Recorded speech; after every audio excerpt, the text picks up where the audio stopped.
Isang batong bilog. Ito ang bagay na matagal na inilihim ng aming angkan. Ang bagay na naglagay sa alanganin sa buhay ng mga bagong henerasyon. Pinagpalang araw sa lahat ng mga kabangers at kayanggaw. Ang kwentong ito ay tungkol sa kwento ng katatagan at paniniwala. Kwento ng kilabot at pangamba. Pero isa rin itong kwento na kung saan natutunan kong tanggapin kung ano ba talaga ang pinagmulan ko. Kilalanin niyo na lang po ko bilang Arman, Laking Maynila. Kabanong, kabangers at mga kayanggaw, ito ang aking kwento. Kung bago ka pa lang sa ating channel, kung maaari pindutin nyo ang subscribe button at ang notification bell para lagi kayong nanonotify pag meron tayong mga bagong videos. Huwag nyo rin pong kalimutan na mag-comment at pindutin rin ang like button. Napakalaking tulong po ito para sa ating channel kung gagawin nyo po ang bagay na ito. At ngayon, sa ating pagpapatuloy. Insan, long time no see. Huli natin kita malilit pa tayo nung nasa Maynila pa kami. Ang laki mo na pala ngayon. Siguro naglalaro ka ng basketball ano?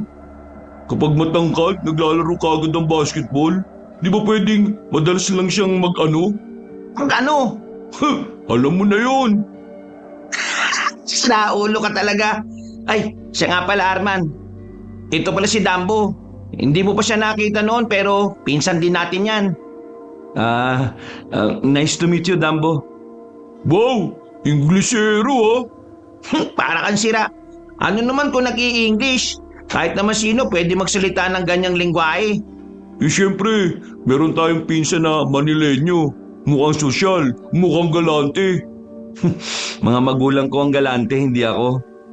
Pagpasensya mo na yan si Dambo ha. Ngayon lang kasi nakakita yan ng pogi bukod sa akin Tara na, may dala kaming tricycle. Uwi na tayo. Pwede ba kumain muna ako? Nagugutom na kasi ako Wala namang problema. Ang dami namang kainan dito sa terminal Kumakalam na talaga ang sikmura ko noon, Kabanong. Kaya pumunta kagad kami sa karinderya naroon. Masarap naman ang pagkain. Hindi rin naman ako maarte sa mga pagkain kahit ano'y kinakain ko. Ang problema ko lang habang nakain ako ay ang dalawang nasa harapan ko. Hindi ko naman kasi talaga sila close. Si Matthew, huling pagkikita namin ay yung mga bata pa kami. At noon pa man, hindi naman kami malapit sa isa't isa. Si Dambo naman, yun ang unang pagkakataon na nakita ko siya. Ni hindi ko nga alam na meron pala akong pinsan sa probinsya na parang tatay na. Ang laki kasi ng katawan niya. Hindi basta malaki maskulado siya. Nalaman ko na kargador pala ang trabaho niya kaya ganun. Pasensya ka na kung maingay kami kumain Masasanay ka rin kasi magkakasama naman tayo sa bahay Magkakasama? Ibig sabihin, sa isang bahay lang kayo nakatira nitong si Dambo? Oo, sa bahay ni Tio Patras.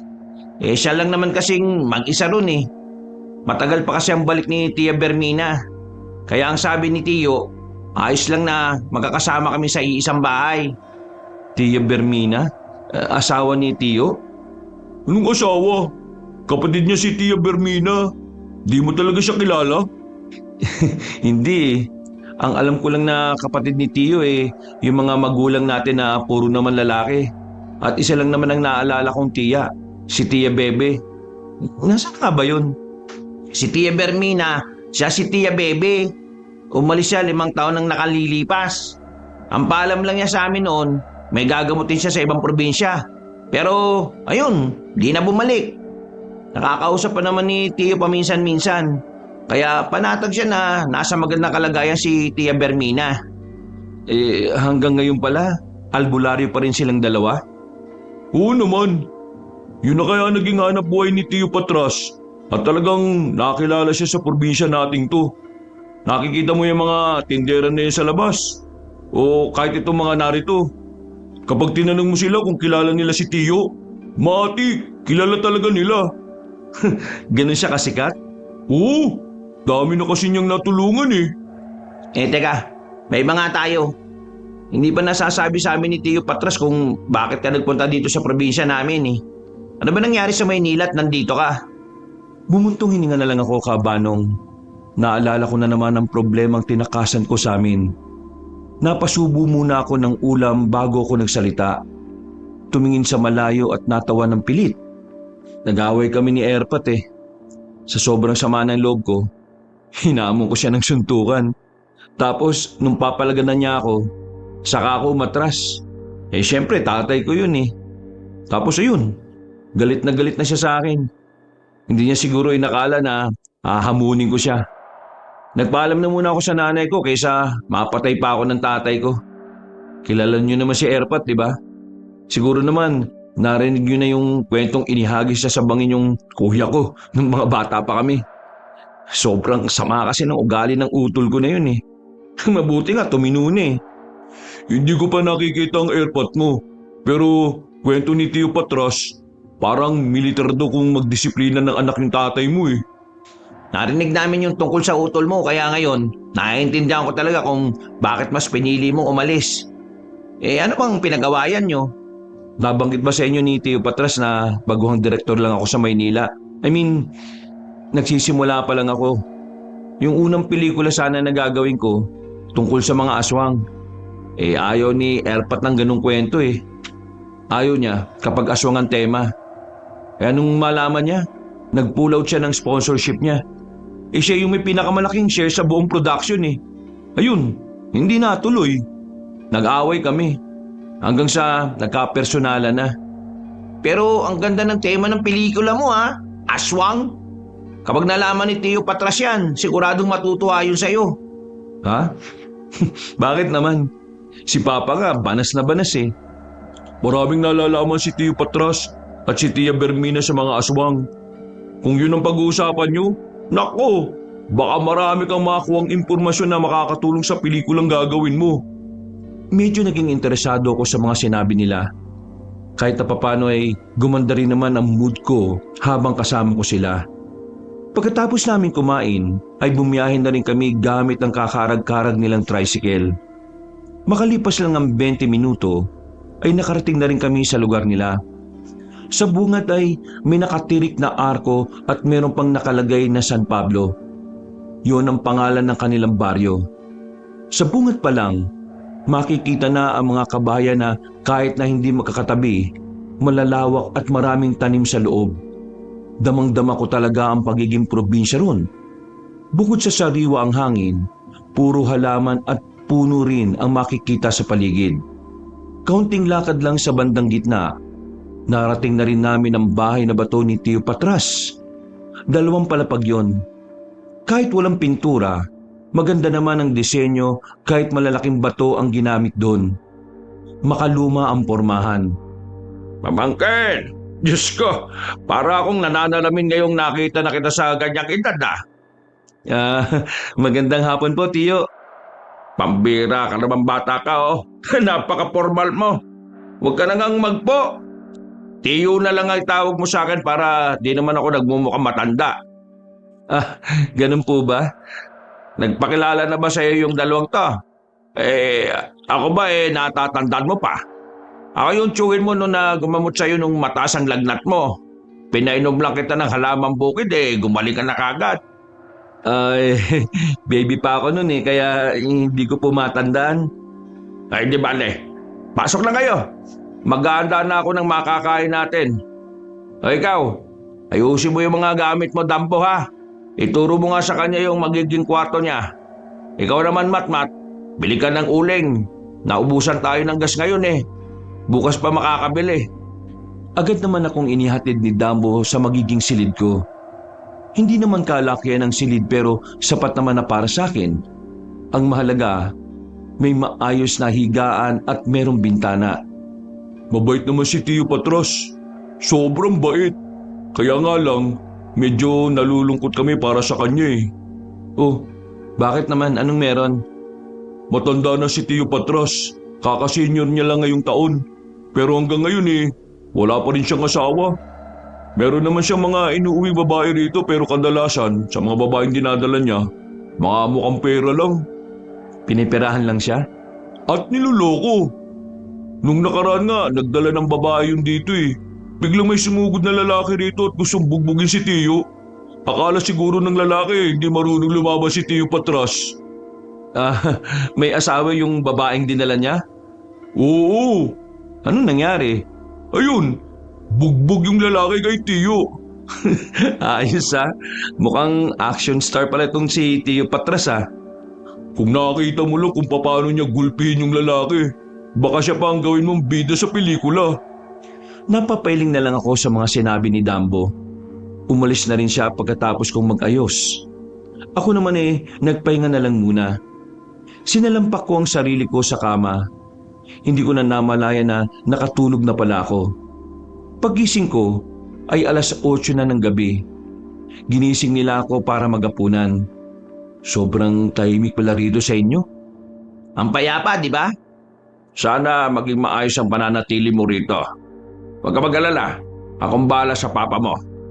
Maraming salamat po sa pagpapatuloy sa akin dito, Tio. Kung anong ipapagawa nyo, basta kaya ko, gagawin ko. Ayaw ko rin naman po na maging pabigat ako dito sa inyo. Gaano ka ba katagal rito? Siguro kahit na 1 buwan lang. Ganun talaga humupa galit ni Erpat Yan talagang papa mo. Napaka-brutal niyan kapag siya ang tama. Ikaw naman kasi, dapat hindi mo na siya hinamon. Pakiramdam niya tuloy wala kang pakialam na ama mo siya. Nasagi mo pride niya Kaya nga po Pero may iba po ako. Nasabi sa akin ni Matthew at Dambo na marami daw po kayong nalalaman tungkol sa mga aswang. Ako po kasi, may ginagawa akong pelikula sa Maynila na hindi rin naman natuloy. Bala ko sanang ituloy kapag nakahanap ulit ako ng sponsor. Pwede niyo bang ikwento sa akin yung tungkol sa mga aswang? Sa sinabing kong yun, kaabanong ay napansin kong pagbabago ng mukha ni Tio Patras. Biglang sumeryoso. Nawala na ang kanyang ngiti. Napansin kong nagtaka rin si Dambo at Matthew. Saka na natin pag-usapan yan. Sa ibang araw siguro. Total kararating mo lang naman. Ang pag-usapan na lang natin yung magagandang bagay. Ayos ba? Sige po. Kung ano-anong kwento ang narinig ko sa kanilang tatlo nung gabing yun. Kahit na papaano, hindi ko naramdamang mag-isa ko. Ramdam na ramdam ko ang pagiging pamilya nila sa akin. Wala akong pagkailang na naramdaman o kahit pagkairita man lang. Medyo nakakarindi nga lang yung kadaldala ni Matthew at Dambo. Pero nakakatuwa naman kung papaano nila ako asikasuhin at intindihin. Kinabukasan, maaga kaming nagising. Nabigla ako sa kultura nila roon. Sa Maynila kasi, pwede kang gumising ng tanghali. Doon, kahit alanganing oras ka nang matulog, kailangan mo pa rin gumising ng maaga. Alam namin medyo naabala namin tulog mo pero kailangan mo masanay sa buhay probinsya. Dito, bawal ka gumising ng tanghali. Hindi naman sa magagalit si Tio pero dito kasi kapag lagi kang nahuli sa gising, maraming bagay ang hindi mo na pwedeng balikan. Yun ang turo sa amin ni Tio. Ibig niyang sabihin, masanay kang gumising ng maaga dahil ang mga grasya at oportunidad sa buhay, dumarating yan ang hindi mo inaasahan.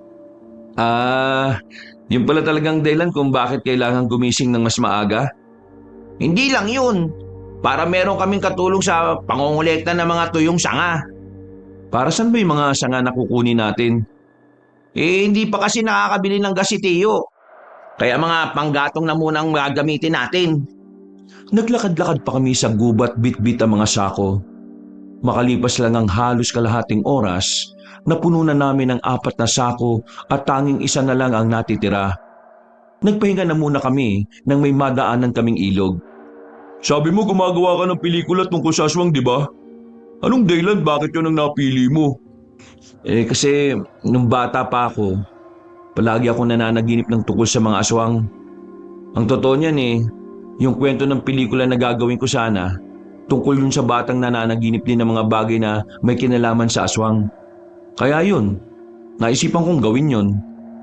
Pero sa sarili mong pananaw, naniniwala ka bang may aswang? Hindi ko alam Hindi pa naman kasi ako nakakakita ng aswang Ha? Bakit ka gumagawa ng pelikula tungkol sa aswang? Bakit hindi ba pwede? Hindi naman sa hindi pwede. Pero di ba, bago mo gawin ang isang bagay, dapat naniniwala ka na totoo yung bagay na yon? Oo nga naman. May punto naman si Matt. May ibang kaso na hindi mo na kailangan paniwalaan bago mo gawin. Ikaw ba? Kailangan ba maniwala kay Santa Claus bago ka magbigay ng regalo sa mga bata? Hindi. Pwede naman akong magbigay ng regalo kahit... Yun nga ang pinupunto ko. May punto rin naman si Arman. Tara na nga. Tuloy na natin itong ginagawa natin para makabalik na tayo sa atin bago pa sumakit ang mga balat natin sa init. Pinagpatuloy na lang namin ang pagdadampot ng mga sanga, Kabanong. Kalaunan ay natapos na rin kami at umuwi na rin ang bahay. Nagsimula na magluto si Tio Patras nang dumating kami. Agad din naman naming sinibak ang mga nakuha naming panggatong. Naging payapa at maayos ang pananghalian namin. Kagaya nung gabi, ang dami na naman naming napagkwentuhan.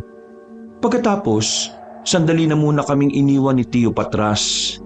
Meron daw itong kikitain na tao. Bandang hapon, nakaramdam ako ng pagkabagot. Kaya naman sinubukan kong sumilip sa silid ni Tio Patras. Pagdating ko ron, nakita kong maraming nakasabit ang mga burloloy sa mga dingding. Titingnan ko na sana ang librong nakalagay sa lamesa nang pigilan ako ni Matthew. Wag! Magagalit si Tio kapag nakita kanyang nandyan sa loob. Ha? Bakit? Malamang kwarto niya yan eh. Ikaw ba gusto mong basta-basta na lang may napasok sa kwarto mo? Doon sa bagay. Pero ano yung mga nakasabit na yan? Pare yan sa pag-aalbularyo niya.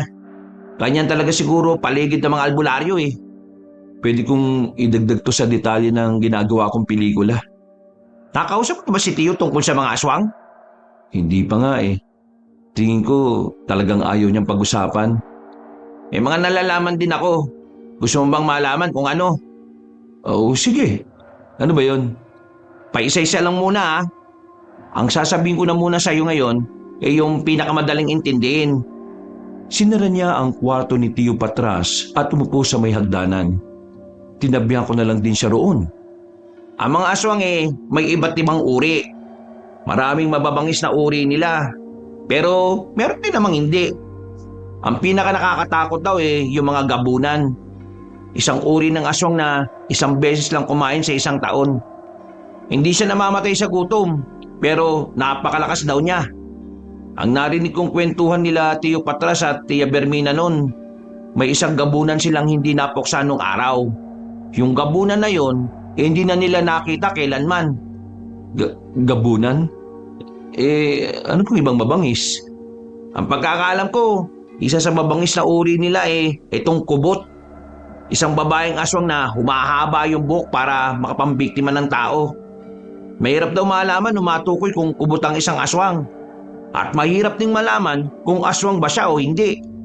Para daw kasing normal na tao lang din tong kubot na to eh. Hindi gaya ng gabunan, malalaman mo na aswang siya sa maraming bagay. O ano pang alam mo? Marami pa akong nalalaman. Pero yung iba, araw na. Para meron tayong mapag-usapan. Sige, kumbala. Pero salamat ah. Hindi ko sinasabing maniwala ka sa mga sinasabi ko. Pero ang mga aswang, totoo sila. At minsan na rin silang nakalaban ni Tio at Tia. Pero matagal na kasing panahon yun eh. Wala pa tayo sa mundong ito. Sabihin na nating totoo ang mga aswang. Tingin mo, meron pa kayang aswang ngayon? Yun ang hindi ko alam. Pero kung sakaling meron, mahirapan na sila kasi medyo moderno na ang panahon ngayon eh. Marami na rin lugar ngayon ang naaabot ng kuryente. Ibig sabihin, lumiliit na ang mundo nila dahil hindi na gaya ng dati ang mga baryo na puro madilim. Bakit? Sa dilim lang sila umaatake? Yun ang pagkakaalam ko. Nasusunog ba sila sa init ng araw? Hindi ko alam eh. Siguro si Tio Patras na lang ang makakasagot niyan. Nakibit balikat na lang ako, Kabanong. Tinapi ko siya at sabay na rin kaming bumaba. Pagdating ng gabi, umuwi si Tio Patras. Sobrang lapad ng ngiti niya. Hindi ko alam kung bakit. Kaya sinenyasan ko si Matthew at Dambo para tanungin kung bakit. Pero si Tio Patras na mismo ang nagsabi sa amin. Masaya na ako ulit. Alam niyo kung bakit? Meron kasi ako nakilalang maganda at mabuting babae. Pakiramdam ko siya na talaga. Naku, paano ka naman nakasiguro na hindi ka niya lolokohin at peperahan lang, Tiyo? Ano mga naging basehan mo? Baka naman masyado ka lang nasabik, Tiyo. Basta, nararamdaman ko lang. Pakiramdam ko talaga siya na. Di ba gano'n naman daw yon? Kapag nahanap mo na talaga ang para sa'yo, hindi mo na kailangan ng maraming dahilan para makasama siya habang buhay. Napapailing na lang si Matthew at Dambo noong mga sandaling yon, Kabanong.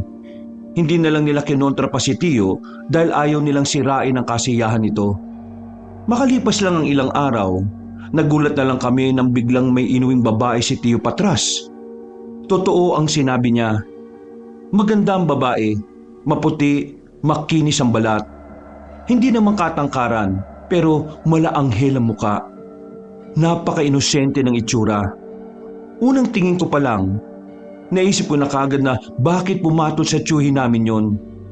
Hindi naman pangit si Tio. Totoong magkamukha kami nung kabataan niya. Pero iba na rin kasi ang itsura niya dahil senior na rin. Kung ako yung babae, mahihirapan na akong makahanap ng dahilan para patulan si Tio. Bukod kasi sa mapera, hindi ko kayang isipin na mahalin siya ng babae. Ito nga pala si Alena, kasintahan ko. Alena, ito naman yung mga pamangking ko. Mababait naman ang mga yan. Kinagagalak ko kayo makilala. Alena ang pangalan ko. Magaling ka talaga pumili, Tiyo ah. Aba siyempre naman. Kailan ba ako pumalya? Sigurado ka ba dyan, Tiyo? Ay bakit naman hindi? Pwede ba naming malaman kung anong nagustuhan mo sa Tio namin? Uy, naman si Arman parang nagdududa pa. Wala bang kagusto-gusto sa akin? Ayos lang, mahal ko. Kung gusto nilang malaman, sasabihin ko sa kanila ng tapat. Ang totoo, sa maikling panahon, natutunan ko siyang malin dahil sa pagiging maalaga niya. Alam niyo kasi, ang dami ko nang nakilalang lalaki. Pero lahat ng yun, katawan lang ang habol sa akin. Pagkababae ko lang ang pakay nila. Pero si Patras, hindi siya ganun eh. Nangako siya sa akin na saka lang niya hihingi ng bagay na yon kapag naikasal na kami. Ginagalang niya ng husto ang pagkababae ko. Yun ang naging dahilan kung bakit nahulog ako sa kanya. Oo, sobrang layo ng agwat naming dalawa. Senior na siya, habang ako naman ay 22 anyos pa lang. Pero wala naman siguro sa edad yun eh. Nasa nararamdaman niya ng dalawang taong nagmamahalan. Napatungo-tungo na lang kaming tatlo. Maganda at maayos naman ang sagot ng babae. Makatwiran siya para sa akin. Kaya hindi na rin talaga ako kumontra kung ano man ang sinasabi niya. Sa unang linggo ni Alena sa pamamahay ni Tio, maayos at matiwasay naman ang pakikisama niya sa amin. Hindi siya naiilang kahit puro lalaki kami sa bahay. Masipag din siya sa mga gawain. Kung minsan nga halos wala na rin kaming ginagawa. Kung ako ang tatanungin noon, masasabi kong perpektong babae siya para sa akin. Wala ba kayo napapansin na kakaiba sa syota ni Tiyo Patras? Kakaiba? Bakit? Paano kakaiba? Palagi siyang gising kahit alanganing oras na. Parang hindi natutulog sa gabi. Ano naman kakaiba ron? Hindi mo ba naranasan magpuyat sa gabi? Hindi, sa umaga lang. Ano? Di ka naman pwede magpuyat sa umaga Sa gabi lang ginagawa yun. Tangiks. Ikaw talaga. Kagawa-gawa ka naman ng issue. Baka mamaya malaman ni Tiyo Patras yan Pagalitan ka pa. Totoo naman kasing may nararamdaman akong kakaiba sa kanya Para bang may mali. Baka ikaw lang yan. Wala naman kaming nararamdaman na ganyan Okay naman si Alena rito sa bahay Siguro hindi ka lang talaga sanay na may babae rito. Isipin mo na lang na tiyahin natin siya. Since mukhang magiging asawa naman na siya ni Tio Magiging asawa? Narinig ko lang kagabi. Pinag-uusapan na nila yung pagpapakasal. Aba, maganda yan. Para naman talagang meron ng makasama si Tio sa habang buhay. Ang tanong, seryoso ba talaga yung babae niya sa tsuhi natin? Hindi mo pinakikita kung paano niya asikasuhin si Tio Patras? Ikaw talaga, Dambo. Kontra ka ng kontra. Baka mamaya maudlot na naman ang kaligayahan ng Chewy natin dahil sa'yo eh. Kapakanan lang naman ng Chewy dati ng iniisip ko. Siyempre, ayaw ko lang naman siyang masaktan ulit. Napatingin nilang kami kay Alena na abalang nagwawali sa bakuran. Napangiti siya sa amin nang mapansing nakatingin din kami sa kanya. Sa totoo lang kabanong, normal na babae lang talaga ang tingin ko sa kanya. Kahit na medyo napapaisip pa rin ako kung papaano niya nagawang mahalin si Tio. Ipalagay ko noon ay mabuting tao naman si Alena. Inisip ko na lang na may mga bagay talaga akong hindi kayang intindihin. Lalo na kung hindi ko pa nararanasan. Lumipas pa naglumipas sa mga araw. Tinipon kami ni Tio sa sala. Ang dami niyang inihandang pagkain. Wala namang okasyon. Hindi rin naman pista sa baryo nila. Pero kung makalatag ng pagkain ay parabang huling sandali na ng lahat. Bravo! Bravo! Ang dami naman ito, Tio. Anong meron? Nako, maupo na muna kayo para malaman ninyo. Nakko, eto na yun. Ayaw na namin kasi magpaligoy-ligoy nitong si Alena. Naisip ko kasi na mas maganda kung magpapakasal na kami kagad. Ano? Kasal? Agad? Bakit pa nang bilis? Dambo, matanda na ako. Kumbaga, kakaunting oras na lang ang meron ako sa mundong ito. Ayaw ko na hintayin pa na unti-unti akong humina bago ko pakasalan ng babaeng pinili kong makasama habang buhay. Kaya gusto ko makuha ang suporta ninyo. Ang akin lang naman eh, yung kaligayahan mo, Tio eh. Kaya kung saan ka masaya, doon rin ako. Wala rin namang problema sa akin, Tio. Ano pa ba magagawa ko? Total, mukhang nakuha ko naman ang suporta ninyo. Di, itutuloy na namin ang kasal ha. Kailan nyo naman hubalak, Tio? Sa lalong madaling panahon siguro. Basta, mag-aasikaso lang kami ng mga bagay-bagay. May kakilala kasi akong pare. Siya ang magkakasal sa amin. Ang napag-usapan kasi namin ni Patras, pribado lang. Kumbaga, tayo-tayo lang at ilan sa mga kaanak ko. Ayoko na rin kasi na masyadong maraming tao eh. Mahiyain kasi ako. Ang mahalaga naman sa akin eh, matuloy ang kasal. Mas maganda na nga yung walang masyadong iniimbitahan para walang panggulo. O paano? Kumain na tayo. Baka lumamig pa itong mga niluto ko. Masaya kaming nagsalo-salo noong mga sandaling yon. Pati si Dambo na kontra sa kasal, siya pang mas maraming nakain. Pagsapit ng kinahapunan, natapos na rin kami. Umalis si Tio Patras at si Alena dahil meron daw silang aasikasuhin. Naiwan kaming tatlo at magkakasamang naghugas ng mga ginamit sa pagluto at pagkain. Mabuti naman, nahanap na rin ni Tio yung para talaga sa kanya, no? Nararamdaman ko talaga, si Alena na talaga yung para sa kanya eh. Ano kayang ginamit na gayuma ni Tio para mapapayag niya si Alena, no? Di ba albularyo siya? Gumagawa rin ba siya ng mga gayuma? Uy, kung nagawa man siya, alam ko na hindi naman yung gagamitin ni Tio. Kasi kung ganun lang din, dapat ginawa na niya noon pa sa isang baba. Dapat ginawa na niya noon pa sa ibang babae. Ang kaso hindi eh. Kung sa bagay. Itong si Dambo, hindi nagsasalita. Ikaw na kaya maggugas nitong lahat. Anong problema mo, Dambo? Hindi ka ba masaya para kay Tio?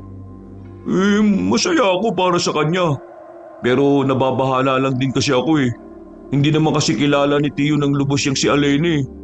Paano kung lokohin lang din siya? Yun na nga ang punto. Hindi natin siya kilala. Malay mo naman totoo talagang mabait si Alena at hindi siya tumitingin sa edad o itsura. Bibihira lang ang mga ganong babae, tol. Kaya ngayong nakatagpo na si Tio ng ganon, huwag na natin kontrahin. Jackpot na nga eh. Bumuntong hininga na lang si Dambo. Nakikita ko sa reaksyon niya na talagang hindi siya mapanatag sa naging desisyon ni Tio Patras. Mabilis na lumipas sa mga sandali. Sumapit na rin ang kinagabihan. 8:00 pa lang ay tahimik na ang buong paligid. Nasanay na lang din ako na maagang pumapasok sa bahay ang mga taong naroroon. Pumunta ako sa sala, dala ang mga libro at notebook na ginagamit ko sa pag-iisip ng mga detalye sa pelikula. Habang mag-isa ko ron, biglang bumaba ng hagdan si Alena. Oh, bakit gising ka pa, Arman? Ha? May binabasa lang ako rito. Tungkol saan ba yan? Mga idea tungkol sa ginagawa kong pelikula na sana pagbalik ko ng Maynila matuloy na. Oo. Nabanggit nga sa akin ng tiyo mo na gumagawa ka ng pelikula. Tungkol pala saan yan? Tungkol sa mga aswang. Teka, naniniwala ka ba sa aswang? Aswang? Hindi eh. Bakit hindi ka naniniwala sa aswang? Alam mo bang si Tio Patras dating, wala. I mean, bakit hindi ka naniniwala? Kasi hindi pa ako nakakakita eh. Ako rin naman hindi pa ako nakakakita. Di hindi ka naniniwala. Noon, oo. Pero nitong mga nakaraang araw, habang nagbabasa-basa ako ng mga librong pinahiram sa akin ni Tio, parang unti-unti na akong nakukumbinsi. Kung sakaling totoo ang aswang, tingin mo meron pa ring aswang dito ngayon? Hindi ko rin alam Kung sakaling meron man, siguro naman hindi naman sila magtatangkang manggulo rito sa mga tao. Nakakatakot ba talaga sila? Base sa mga impormasyon na nakalap ko, oo, nakakatakot. Kasi kaya nilang manakit ng mga tao O baka kaya rin nilang pumatay. Nanahimik sandali si Alena. Kita ko ang pagbabago ng reaksyon ng mukha niya. Iniba ko na lang ang usapan para hindi na siya matakot. Ikaw, bakit hindi ka pa natutulog? Kukuha lang sana ako ng tubig. Sige. Bumalik na lang ako sa ginagawa ko habang siya naman ay dumiretso na rin sa kusina namin. Agad din naman siyang umakyat pagkatapos. Inabot na ako ng madaling araw sa pagbabasa nang makaramdam na rin ako ng antok. Naisipan ko nang pumunta sa kwarto ko. Isasarado ko na sana ang bintana ko roon pero nakita ko si Alena sa bakuran namin. Nakatulala lang siya sa malayo. Hindi ko alam kung anong tinitingnan niya. Akala ko nga saglit lang siya roon pero tumagal din ako sa pagtingin sa kanya ng halos 5 minuto. Ako na lang din ang sumuko at isinarado ko na ang bintana. Sa hindi ko malamang dahilan, bigla ko na lang tinanong ang sarili ko kung bakit gising pa rin si Alena ng ganung oras. Naalala ko ang sinasabi ni Dambo. Doon ko napagtanto na parang hindi talagang normal na nagpupuyat ng ganon si Alena, lalo na kung nakatitig lang naman siya sa kawalan. Kinabukasan, Mas maaga ka yatang nagising ngayon Nasasanay ka na sa sistema nung maaga, hindi pa kamo ako natutulog. Ha? Bakit? May insomnia ka? Hindi ko alam Ang dami ko na sigurong iniisip kagabi. Teka, nasaan pala si Tio? Lumabas, kasama si Dambo, may binili. Si Alena. Nasa kwarto pa yata, baka tulog pa. Gisingin mo na yun kasi mag-aalmusal na rin. Pinuntahan ko na lang si Alena sa silid nila ni Tio. Kakatok na sana ako nang biglang bumukas ang pintuan. Bumungad sa akin si Alena. Gulat din siya nang makita ako. Napansin kong parang tinatago niya ang kamay niya sa kanyang likuran. Arman? Baba ka na. Mag-aalmusal na tayo. Ganun ba? Sige, mauna ka na. Teka, ayos ka lang ba? Ha? Oo naman. Bakit naman hindi? Gulat na gulat ka kasi. Mukha ba ako multo? Hindi naman. Akala ko kasi si tiyo mo. Ayoko kasi makita niya ako na wala pang ligo Ang sabi ko kasi kanina pag alis niya, maliligo na ako. Kaso, nakaidlip pala ako ulit. Sige. Basta pagkatapos mo maligo, kumain na tayo ha. Pauwi na rin yung sila. Matatapos na niluluto ni Matthew. Salamat. Maya-maya pa, pagdating nila Tio Patras. Nakausap na namin kahapon yung kakilala ni Alena na pare. Nakaharap ko na rin yung 2 kapatid niya. Ayun, pumayag na rin sila sa kasal. Kapatid, nasaan ang mga magulang niya? Wala na ako magulang nung 15 anyos pa lang ako. Ang mama ko namatay sa sakit sa puso. Ang papa ko naman, nakapag-asawa ng iba at hindi na namin nakita pa. Pero meron naman akong 2 kapatid na mas matanda sa akin. Sila ang dadalo sa kasal ko. Nabanggit mo Tiyo, hindi kayo sa simbahan ni kakasal? Saan naman? Walaan ko, sa tabing dagat no? Hindi, sa gubat kami kakasal. Ha? Bakit sa gubat? Gusto lang naman namin na kasama ang kalikasan sa pag-iisang dibdib namin. At saka, di ba mas kakaiba yon? Pribado at talagang nakaka-relax kasi ang sariwa ng hangin sa gubat. Kitang-kita ko ang kaligayahan sa bawat ngiti ni Tio Patras. Nararamdaman ko kabanong kung gaano siya kasaya. Pero sa tuwing titingin ako kay Alena, parang nararamdaman ko na rin ang nararamdaman ni Dambo. Parang may kakaiba. Yung saya na nakikita ko kay Tio Patras, parang hindi ko maramdaman sa babaeng yun. Kinagabihan, Oh, anong ginagawa mo dyan sa pinto? Tulungan mo kaya ako dito sa paghuhugas ng pinggan? ikaw nakatoka dyan eh. Kaya mo na yan. Eh anong gagawin mo dyan? Audience ba kita? Dambo, alam ko magtataka ka pero gusto ko lang malaman. Ano ba talaga nararamdaman mo kay Alena? Buwang ka ba? Nararamdaman? Magiging asawa na ng tsuhi natin yun, no? Nag-iisip mo dyan sa akin. Sira. Ang tinutukoy ko yung sinasabi mo nitong nakaraan. Di ba sabi mo may napapansin kang kakaiba? Tumigil siya sa ginagawa niya nang marinig yun mula sa akin. Tumingin siya sa labas. Siniguro niyang walang makakarinig sa amin. Bakit? Ba't interesado ka? Sabihin mo muna sa akin kung ano talaga yon bago kita sagutin. Ay nako, alam kong kukuha ka lang ng ideya sa akin para sa pelikula mo sa Maynila eh. Sige na, sabihin mo na. Nawalan na nga ako ng gana eh. Hindi ka rin naman maniniwala. Impormasyon lang talaga ang kailangan mo at hindi yung gusto kong ipunto. Alam mo ba kung bakit hanggang ngayon hindi pa rin ako nakatulog? Kasi napansin ko si Alena kagabi kung sa bakuran natin. Nakatingin sa malayo. Tapos parang nakangiti. Tapos kaninang umaga, gulat na gulat siya nung puntahan ko siya sa kwarto. Tinatago niya yung kamay niya sa likuran niya. Iniisip ko lang kasi, parang bigla lang din akong nakaramdam ng kakaiba sa kanya eh. O di ba? Sabi ko na sa iyo, may mali eh. Ano nga ba yung napapansin mo? Ang napansin ko, yung buhok niya. Ah, nandyan lang pala kayong dalawa. Bilisan nyo nang tapusin yan at may pupuntahan tayo. Natigil ang usapan namin nang dumating si Tio Cabanong. Nagsinyasan na lang kaming dalawa ni Dambo para ituloy yun sa ibang oras. Pagtapos magugas ni Dambo, lumabas kami kasama si Tio Patras. Gusto niyang kami ang unang makakita ng susuotin niyang barong na pinatahi sa kanto. Paglabas pa lang namin ng bakuran, narinig na namin ng isang ali sa kabila. Galit na galit. Ayon sa ali, may nagtangkaraw sa buhay ng aso nila kagabi. Nakita raw kasi nilang may tao raw na humihila sa aso nila pero di nila maaninag na maayos dahil madilim. Napapailing na lang kami nila Tio nang marinig namin yon. Makalipas ang ilang sandali, narating na rin namin ang patahian pero sarado pa yon. Kaya naisip ni Tio na puntahan ng may-ari sa bahay nito. Kami naman ay nasa harapan lang ng patahian at naghintay sa pagbabalik niya. Wala na makilala niya si Alena. Napansin niyo ba na parang hindi na siya albularyo? Madalang na lang siyang manggamot.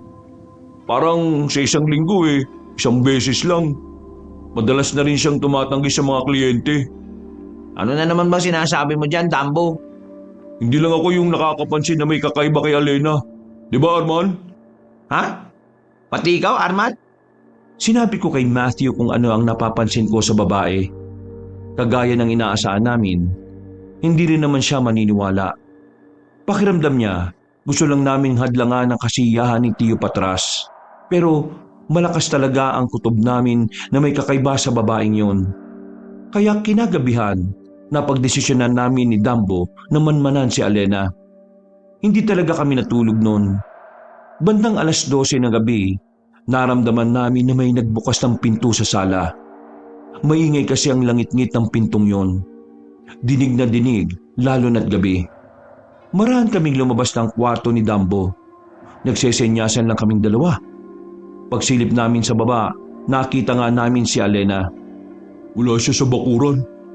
Inasan? Baka lumabas talaga. Marahan ang bawat takbang na ginawa namin ng mga sandaling yun, Kabanong. Maya-maya pa, nakita namin si Alena na nasa harapan ng bahay ng tumatahol na aso. Hindi namin alam kung anong ginagawa niya roon, pero may kutob kaming hindi maganda. Biglang lumingon si Alena kung saan kami nakatago. Wala kaming nagawa kundi ang ikubli lang ang sarili namin doon. Sa takot na baka mahuli kami, nakayuko kaming naglakad pabalik sa bakuran namin. Hindi na namin alam kung anong ginawa ni Alena. Basta bumalik siya ng bandang 12:00 na at tahimik na rin ang tumatahol na aso. Ayun na siya. Usog, makikita ko. Nagatago lang kami sa kusina. Nakita namin na umakyat na rin si Alena sa taas. Lumabas na rin kami ron at nagkunwaring kumuha ng mga makakain. Pag-akyat din namin, nakaabang din pala siya sa taas. Kinagulat namin yon pero kailangan namin kumilos ng normal para di siya makalata. Saan kayo galing? Bakit hindi pa kayo natutulog? Lalo ka na, Arman. Isang buong araw ka nang walang tulog. Hindi ka ba magkakasakit niyan? Ha? Kumuha lang kami ng makakain. Kasi di talaga ako makatulog eh. Insomnia yata ang tawag dito. Ako naman iihi lang dapat. Nakita ko to sa kusina na may nahalungkat. Di, sinabayan ko na rin. Akala ko kung ano na eh. Ikaw, anong ginagawa mo sa labas? Sa labas? Siniko ako ni Dambo. Saka ko lang napagtanto na malalaman ni Alena na nasa labas din kami dahil nakita namin siya roon. Buti na lang nakaisip agad ako ng palusot. I mean, akala ko lumabas ka kasi galing kang babae. Wala ka rin naman sa kusina. Wala ka rin naman sa banyo kasi nandun si Dambo. Oo. Nasa bakuran lang naman ako, nagpapahangin. Nag-iisip-isip, nagmumuni-muni. Siguro ganito talaga kapag malapit ng ikasal, hindi mapakali. Kung ganun di matulog ka na. Anong oras na rin Baka magkasakit ka pa malapit na ang kasal niyo ni Tio. Ngumiti na lang siya sa amin. Pero hindi kami makaramdam ng kahit na anong saya sa ngiti niyang yon. Para kasi talagang meron siyang tinatago. Sa kabila ng mga hinala at pagdududa namin sa babaeng si Alena, wala pa rin kaming sinabi kay Tio Patras.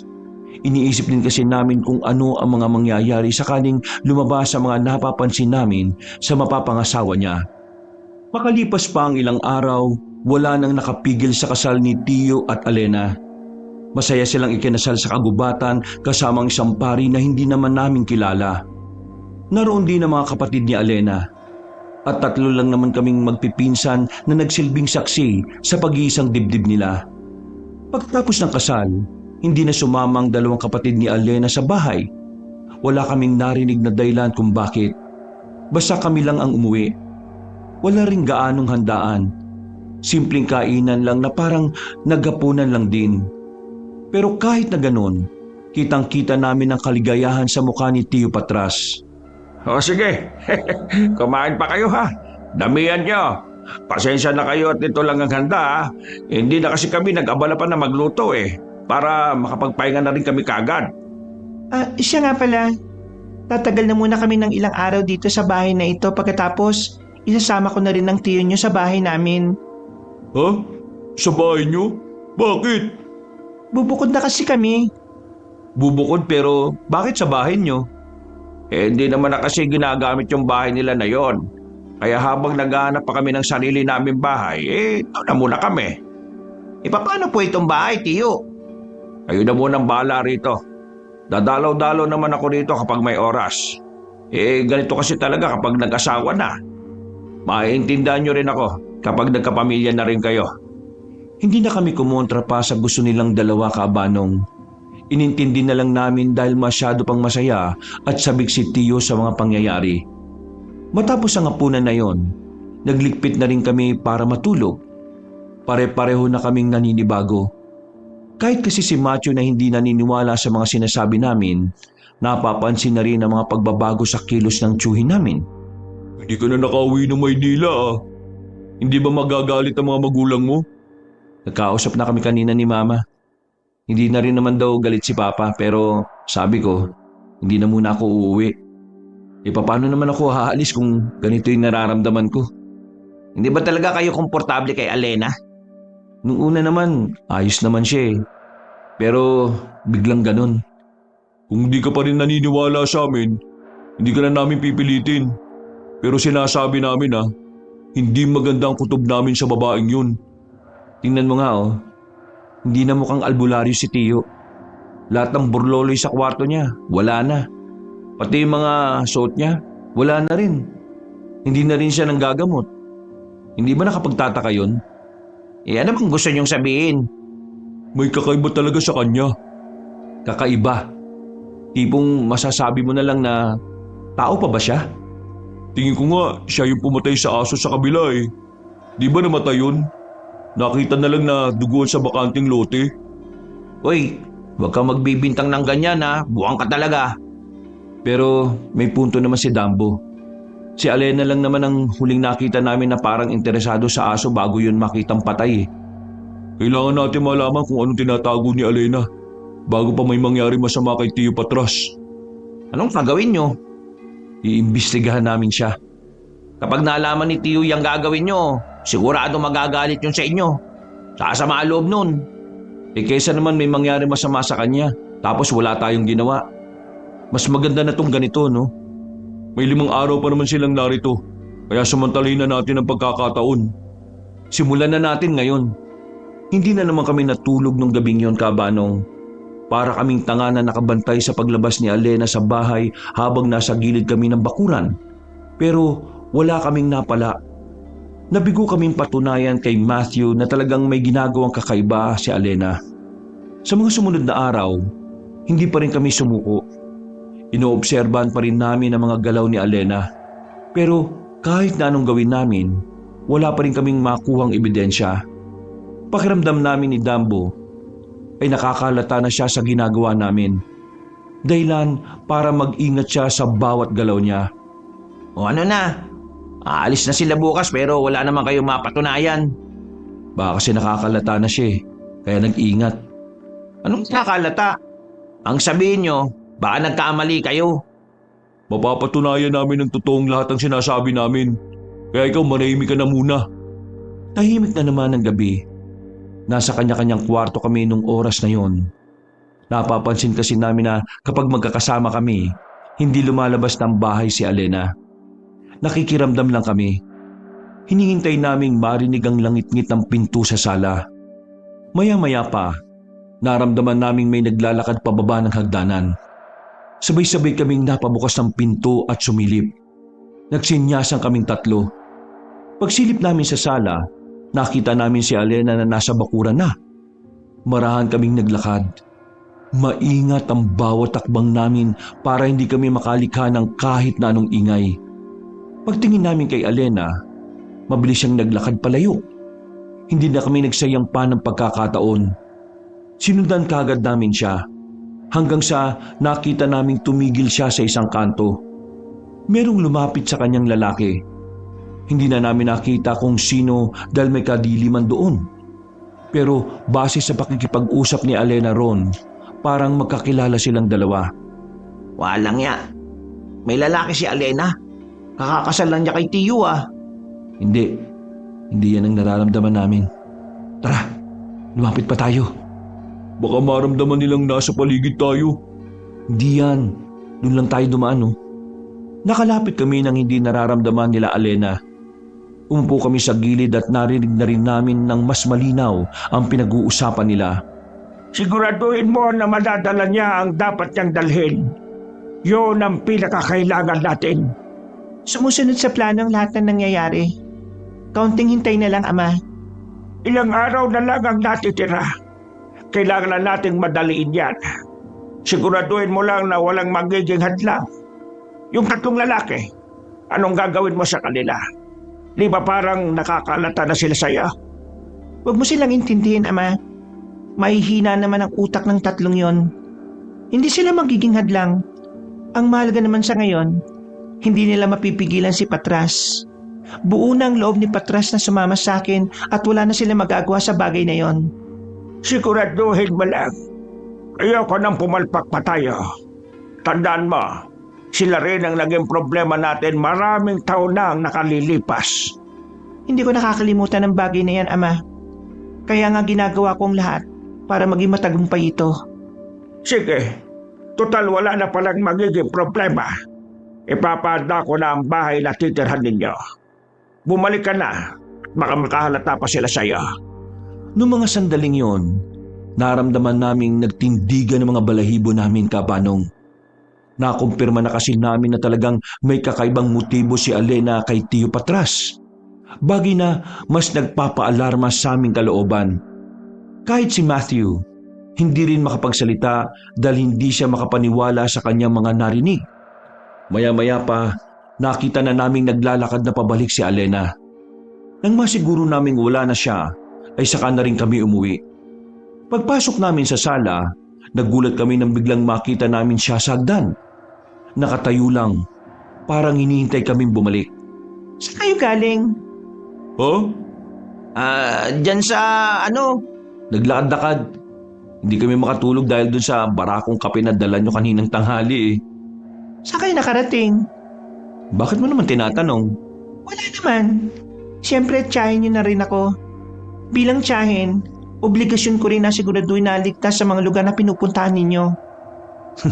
Huwag ka mag-alala, Alena. Ligtas naman ang pinuntahan namin. Kaya wala kang dapat na ipag-alala. Kung ganon, aakyat na ako. Sige, matulog ka na. Aalis na kayo bukas kaya dapat makapagpahinga ka ng maayos. Ngumiti lang siya sa amin ng malapad, Kabanong. Pero ang ngiting yun ay nagdulot sa amin ng pangamba sa aming kalooban. Kaya bago sumapit ang umaga, nag-usap-usap kaming tatlo. Nagdesisyon kami na kausapin na si Tio. Pero bandang 9:00, nakita namin kung gaano siya kasaya. Parang tuwang-tuwa siya sa tuwing nakikipagtinginan siya kay Alena. Para kaming nakonsensya. Mamaya nga po nang alis namin ni Alena. Kayo na ang bahala sa bahay na ito ha. Matagal ko rin itong iningatan. Sana tuwing pupunta ako rito maayos at malinis to, gaya ng pag-aalaga ko. Wala ho kayong dapat alalahanin, Tio Patras. Ay, siya nga pala Arman. Hindi ka pa ba uuwi sa inyo? Lagpas 2 linggo ka na rito ah. Nakausap ko naman na po si Mama. Pumayag naman si Papa na dito na muna ako. Kung gano'n may makakasama pa rin pala dito si Dabot Matmat. O siya, akit na ako sa taas ha. Iniwan kami ni Tio sa bakuran habang lumalagok kami ng kape. Napatingin kami sa loob kung saan naroon si Alena na abalang nagwawalis. Hindi ko alam, Kabanong, pero sa tuwing magtatama ang tingin naming dalawa, parang kusang tumitindig ang mga balahibo ko. Sasabihin na ba natin o ano? Ang hirap. Kung nakikita natin ganyan kasaya si Tio, parang ang hirap sirain yung kaligayahan niya. Kesa naman sumama siya sa babaeng yan. Tapos wala na tayong balita sa kanya. Hindi tayo basta pwedeng gumawa na lang ng desisyon ngayon. Ano mang sabihin natin, pwedeng ikagalit ni Tio. Mas kakampihan niya si Alena. Nakikita niyo naman, parang baliw na baliw siya sa babaeng yun. Paano nga kung ginayuman niya si Tio kasi may gusto siyang makuha? Gusto makuha? Ano? Hindi naman ganun karami ang pera ni Tio. Kung tutusin nga wala na siya kapera-pera ngayon kasi hindi na nga siya nanggagamot. May iba silang gustong makuha. At yun ang isa sa mga aalamin natin kung ano. Natigil lang ang usapan namin nang biglang lumapit si Alena sa amin. Meron siyang binigay na kapiraso ng papel. Nakangiti siya sa amin na parabang wala siyang ginawang kakaiba kay Tio. Oh, ano to? Address yan ang bagong tirahan namin ng tiyuhin nyo. Kapag gusto nyo pumasyal, kahit na anong oras ay pwede. Basta wag lang gabi kasi oras na namin yun para sa aming dalawa. Nagkatinginan kaming tatlo. Hindi namin maintindihan kung bakit niya ipinalam sa amin kung saan ang punta nila. Kasi kung talagang ilalayo na niya sa amin si Tio, mas pipiliin niyang wala kaming alam kung saan sila. Lalo kaming naguluhan ng mga sandaling yun, Kabanong. Naghahalo-halo na ang mga iniisip namin. Makalipas ang ilang oras, sumapit na rin ang 5:00. Ikinarga na namin ang mga gamit ni Tio sa tricycle. Paano? Aalis na kami. Sigurado kayong kaya nyo na rito ha? Kaya naman namin dito. Pero, tanong ko lang Tio, hindi ka na ba talaga manggagamot? Ang dami pa rin kasing nag-aanap sa inyo Baka di na siguro ako babalik sa pagiging albularyo. Itutuon ko na ang atensyon ko kay Alena sa pinaplano naming negosyo. Ganito kasi talaga siguro yung buhay may asawa. Pupuntahan ka namin araw-araw, Tiyo ah. Wala namang problema. Tiyo, kapag may naging problema, tawagan mo lang kami ha. Nandiyan pa rin naman yung numero namin sa iyo, di ba? Hindi magkakaroon ng problema. Payapa tahimik sa lugar na pupuntahan namin. Huwag kayo mag-alala. Aalagaan ko na maayos ang tiyuhin nyo. Kayo rin, alagaan nyo mga sarili nyo. Sumakay na silang dalawa sa tricycle. Gustuin man naming pigilan si Tiyo ay hindi na rin namin nagawa. Nakatanaw na lang kami sa papalayong tricycle. Pagbalik namin sa loob ay napaupo na lang kami sa sala. Natulala sandali. Iniisip kong ano ba talaga ang nangyayari kay Tiyo Patras. Para kasing bigla na lang siyang nagbago. Paano ang gagawin natin ngayon? Mukhang mas mahirapan na tayo nito. Binigyan naman tayo ng address kaya mapupuntahan natin si Tiyo. Alam ko na.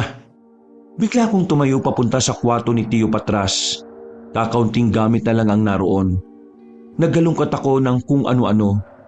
Nagbabaka sakaling may makita akong bagay na makakapagsabi kung ano ba talaga si Alena. Pero binuksan ko na ang lahat ng cabinet ni Tiyo at iba pang lalagyan. Wala naman akong nakita. Ano bang hinahanap mo? Kahit anong pwede makapagbigay sa atin ng idea kung ano bang nangyayari. Tulungan niyo nga ako sa paghahanap. Ano yan? Yang nasa ilalim ng cabinet. Aba, notebook to ah. Binuksan ko ang notebook na nakita namin. Sa bungad pa lang, nakita na kagad namin na merong nakasulat. Kilalang kilala ni Matthew at Dambo ang sulat kamay ni Tiyo kaya alam namin na siya ang nagsulat nun. Binasa ko ang nakalagay. Dear tatlo kong pamangkin, gusto ko lang sabihin na naguguluhan ako. Nang makilala ko si Alena, ay alam kong sa sarili ko na gusto ko siya. Nagkausap kami at nagkwentuhan at pagkatapos nun ay napansin ko na parang sunod-sunuran na ako sa kanya. Nakakaramdam din ako ng kakaibang takot na hindi ko alam kung saan nagmumula. Takot na pumipigil sa akin na makapagsabi sa inyo na may kakaibang nangyayari sa akin. Gusto ko si Alena, pero hindi ko siya mahal dahil di ko maintindihan ang sarili ko. Mula nang makilala ko siya, parang wala na akong sariling desisyon. Kaya bago pa ako tuluyang mapasailalim sa kung anuman ang ginagawa niya, isinulat ko na ito sa pagbabaka sakaling malaman niyo ang nararanasan ko. Dahil sa nalaman namin ay agad kaming nanlambot. Hindi namin inakalang maging si Tiyo din pala ay alam ang nangyayaring mali sa kanya. Kung alam naman pala ni Tiyo na may kakaibang nangyayari sa kanya, bakit di siya kagad nagsabi? Hindi mo ba naintindihan yung binasa ni Arman? Merong nararamdaman si Tiyo na kakaibang takot sa kalooban niya. Yung takot na yon ang pumipigil sa kanya. Siguro, yung takot niya, iniisip niya na baka may gawin si Alena sa atin na masama kapag nagsumbong siya. At matapos siyang isulat ito, sa mga sumunod na araw, tuluyan na siyang pumailalim sa kung ano man ang ginagawa sa kanya ng babaeng yun. Anong gagawin natin? Di ano pa, pupuntahan din natin kagad siya ngayon. Lalabas na sana kami ng silid nang biglang may sumipa ng malakas sa pinto. Bumungad sa amin ang isang matandang babae na may hawak ng itak. Nakatutok yun sa amin at galit na galit ang reaksyon ng itsura niya. Tia Bermina? Ha? Tiya natin siya? Nakabalik ka na pala, Tiya. Anong ginagawa niya sa kwarto ni Patras? At sino naman ang siyang ito? Tiya, pamangkin po siya ni Tiyo Patras. Nagbabakasyon po siya rito, may 1 buwan na. Nasa naman ang kapatid ko si Raul Yun na nga po ang problema, Tiya Wala na siya rito. Nagpakasal na kasi siya nung nakaraan. Sumama na po siya dun sa babaeng napakasalan niya. Bumukod sila. Pero may malaking problema po eh. Natuklasan namin na yung babaeng pinakasalan niya may kakaibang ginagawa kay Tiyo. Parang ginayuma po niya. Kaya sunod-sunuran si Tiyo sa kanya. Ang nakapagtataka nga po, biglang ayaw na maging albularyo ni Tiyo Yung babaeng yun, nakita rin namin na may kausap na isang matandang lalaki. May gusto silang makuha kay Tiyo Patras. Tapos ngayon, nabasa namin sa notebook ni Tiyo, sinabi niya na may ginagawa ngang kababalagan sa kanya yung babae. Tumira ba ang babaeng yun dito sa kwartong ito? Opo, tiya. Alam niyo ba kung saan sila lumipat? May binigay po yung babae na address sa amin. Kailangan natin bawiin si Patras. Hindi basta-basta manggagayuma ang kasama ng tiyuhin niya. Ano pong ibig niyo sabihin? Aswang ang babaeng yan. Paano po kayo nakakasiguro? Sa tinagal ko na sa pagiging albularyo, alam na alam ko na ang amoy ng mga aswang kahit wala na sila sa paligid. Naaamoy ko yon sa kwartong ito. Kaya po pala may hawak agad kayong itak? Tama ng daldalan. Samahan niyo na ako. Dali! Hindi pa siguro nakakarating sila Tiyo sa destinasyon nila. Baka maabutan pa natin. Bago namin lisanin ang bahay Kabanong, may hinanap pa si Tia Bermina sa silid ni Tiyo Patras. Pero dismayado siya nang hindi na niya makita kung anong hinahanap niya. Kaya umalis na lang kami. Umara kami ng tricycle at agad na bumiyahe. Halos 1 oras din ang binyahe namin para puntahan ang nakasulat sa address. Nakarating kami sa isang baryo. Hinanap namin ang numero ng bahay pagdating namin doon. Ibang pamilyang dinatnan namin sa bahay na nasa harapan namin. Sigurado ba kayo na ito yung address na nakalagay dyan sa papel? Opo, dito rin naman po yung sinabi ng driver kanina. Walang ya. Huwag niyong sabihin. Binigyan kayo ng maling address para hindi nyo sila masundan. Mga inutil kayo. Hindi kayo nag-iisip. Naalala ko na. Nasabi ni Tiyo no na maniniraan sila sa gubat. Saan gubat naman yon? Ang laki ng gubat, matmat. Hindi ko po alam. Gubat lang po yung sinabi niya eh. Pambihira. Umuwi na nga muna tayo. Hindi na po natin hahanapin si Tiyo. Meron akong gagawin sa bahay. Dismayado kaming bumiyahe pabalik Kabanong. Pag-uwi namin, pumasok si Tia Bermina sa silid ni Tiyo Patras. Hindi namin alam kung ano ang gagawin niya. Basta isinarado niya rin ang pintuan pati na rin ang bintana. Nagulat ako kanina kay Tia Bermina. Akala ko tatagain na ako eh. Masungit at istrikto si Tia Bermina.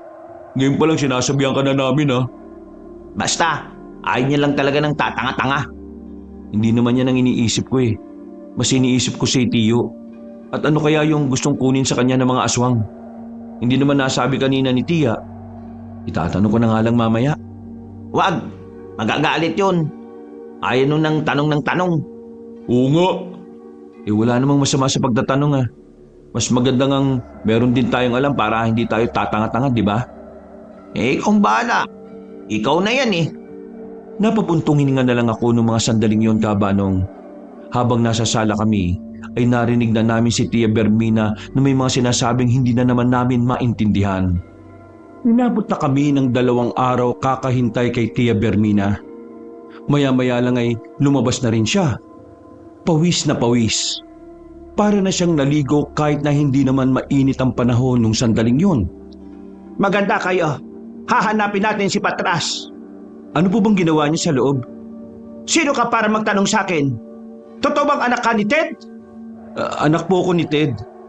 At tingin ko naman po wala naman pong masamang magtanong. Mas maganda nang may nalalaman kami. Para naman hindi kami tatanga-tanga.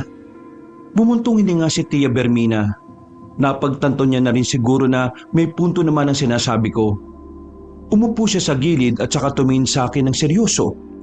Nung araw, pumapatay talaga kami ng mga aswang. At bago kami sumabak, nagsasagawa kami ng padasal para sa mga gamit naming anting-anting. Ito ay para mas maging aktibo ang anting-anting, lalong-lalo na sa gitna ng labanan kontra sa mga aswang. Kung ganun, kakayanin niyo pong makapas lang ng aswang ngayon? Hanggat may anting-anting, kakayanin ko. Ang anting-anting ang nagpapalakas ng katawan ko kahit may katandaan na. Tia, pwede ba naming malaman kung ano Ano ka ng ano eh? Ano ba yan? Yung tungkol po dun sa sinasabi niyong may gustong kunin yung aswang kay Tiyo. Ano po ba yung bagay na yon? Ang itlog na itim. Hindi siya literal na itlog. Tinatawag lang siya na itlog dahil ganun din ang hugis niya. Kasing laki lang yun ng normal na itlog. Pero ang bagay talaga na yon ay dugo na namuo. Na hanggang ngayon ay hindi pa rin namin alam kung bakit tumigas ng ganon. Pero ayon sa pag-aaral naming mga albularyo, ang dugo na yon ay dugo ng isang malakas na aswang. Matutunaw ang dugo sa oras na makuha na ito ng mga aswang. Gagawin nila ulit yung likido at iinumin. At kapag nangyari yon, magtataglay sila ng kakaibang lakas na kahit kaming mga albularyo, mahihirapang kalabanin ng mga aswang na ganon. Bakit kay Tiyo pinatago yung itlog na yon kung pwede namang sayo? Dahil madalas akong umaalis at matagal ako kung bumalik. Hindi ko naman pwedeng dalhin yun palagi dahil baka malaman ng mga aswang at kunin yun sa akin. Etong si Patras, sa pagiging desperado niya siguro makahanap ng babae, nalaman ng aswang na nasa kanya yung itlog. Narinig namin na dati na pala kayong nakaharap ng mga aswang na yon. Kaya siguro alam nila na kay Tiyo Patras yung kailangan nila. Kaya nga kailangan nating mahanap ang sira-ulong Patras na yon para mapigilan ang pwedeng mangyari. Kapag nagamit na nila ang itlog na itim, mahihirapan na kaming kalabanin sila. Sumapit na ang kinaumagahan. Kaunting tulog lang, lumaga na kagad kami. Kahit na inaantok-antok pa, ay wala na rin kaming nagawa kundi sundin ang sinasabi ni Tia Bermina. Nagtungo kami sa kagubatan. May daladala na si Tia na itak at meron ding mga nasa malaki niyang bag na hindi naman alam kung ano pa ang mga laman. May eksaktong lokasyon ba kung saan natin nahanapin si Tiyo? Wala. Kaya nga kailangan nating libutin ang gubat. Baka abutin tayo ng siyam-siyam. Kung napapagod ka na, pwede ka naman nang umuwi, Matmat. Manahimik ka na nga lang kasi, Mat. Ikaw kasi. Sa totoo lang, hindi ako naniniwala nun sa mga aswang. Pero ngayon nangyayari to, naniniwala na talaga ako. Ikaw palang sinasabi noon ni Patras na gumagawa ng mga pelikula. Opo, ako nga po yun. Anong pumasok sa isipan mo at gusto mong sumama sa ganito? Hindi ka ba natatakot na baka mamatay ka sa ginagawa natin? Natatakot din po ako. Pero nag-aalala ako para kay Tiyo Patras. Ayokong umuwi ng hindi napapanatag dahil nasa panganib ang buhay niya. Hindi na nagsalita pa si Tia Bermina. Nakita kong napangiti siya ng bahagya. Maya-maya pa, napatigil kami sa paglalakad nang biglang huminto si Tia Bermina sa harapan ng malaking puno. Meron siyang iniinspeksyon. Bakit po, Tia? Dito dumaan sila Patras. Nakikilala ko ang tsinelas na ito. O nga no, tsinelas po ni Tiyo yan ah. Ano na kaya nangyari sa kanya? Malakas ang pakiramdam ko na nawala na sa kanya ang gayuman na ginawa ng aswang. Pero tingin ko, huli na ang lahat. Kailangan na nating magmadali. Gagabayan tayo ng anting-anting para mahanap siya. Lalo na akong kinabahan ng mga sandaling yon, Kabanong. Pakiramdam ko may masamang mangyayari. Pero kailangan kong tatagan ang loob ko noon. Ayaw ko rin kasing mapahiya sa tiyahin namin. Makalipas ang halos 5 oras na paglalakad, wala na rin kaming napapala. Hindi pa rin namin nasisilayan kahit ang anino man lang ni Tiyo Patras. Si Tia Bermina naman ay kalmado lang. Parang hindi napapagod. Namamangha ako kapag iniisip ko na ganun pala talaga ang epekto ng anting-anting sa kanya. Hindi siya nakakaramdam ng pagod sa katawan. Magpahinga na muna tayo. Pagsapit ng gabi, saka tayo lalarga. Hindi po ba mas delikado kapag gumabi na? Pero mas maganda kung gabi para hindi nila tayo makita ng basta. Malapit na tayo sa kinaroroonan nila. Kaya ihanda nyo na mga sarili ninyo. Nagkatinginan kami magpipinsan. Baka sa mga mukha namin ang pangamba at kaba. Kahit na gusto naming matulog noon, hindi rin namin magawa. Ni pagpikit ng mga mata ay hindi na rin nangyari. Nanatili lang kaming mulat habang nagpapahinga sa ilalim ng malaking puno. Hindi pa rin nagbabago si Tia Bermina. Maangas at astig pa rin talaga siya. Nakita niyo na ba siya kung paano pumaslang ng aswang noon? Hindi pa. Basta umuwi lang siya dati na may mga sugat na. Tingin ko mabangis nitong si Tia eh. Medyo kinakabahan ako sa mangyayari. Pero na-excite din akong makita kung paano siya lumaban. Nahinto lang ang usapan namin nang biglang mapatingin sa amin si Tia. Nagkunwari na lang kami na hindi siya pinag-uusapan. Napabuntong hininga na lang din ako. Mga bandang 5:00 ng hapon, nagpatuloy na kami sa paglalakad. Ayon sa tiyahin namin ay malapit-lapit na kami sa kinaroroonan ni Tio Patras, kaya naman nakahanda na rin ang mga daladala naming patalim na bigay din ni Tia Bermina. Hindi nagtagal, meron na kaming natanaw na tolda, parang kampo ng mga sundalo.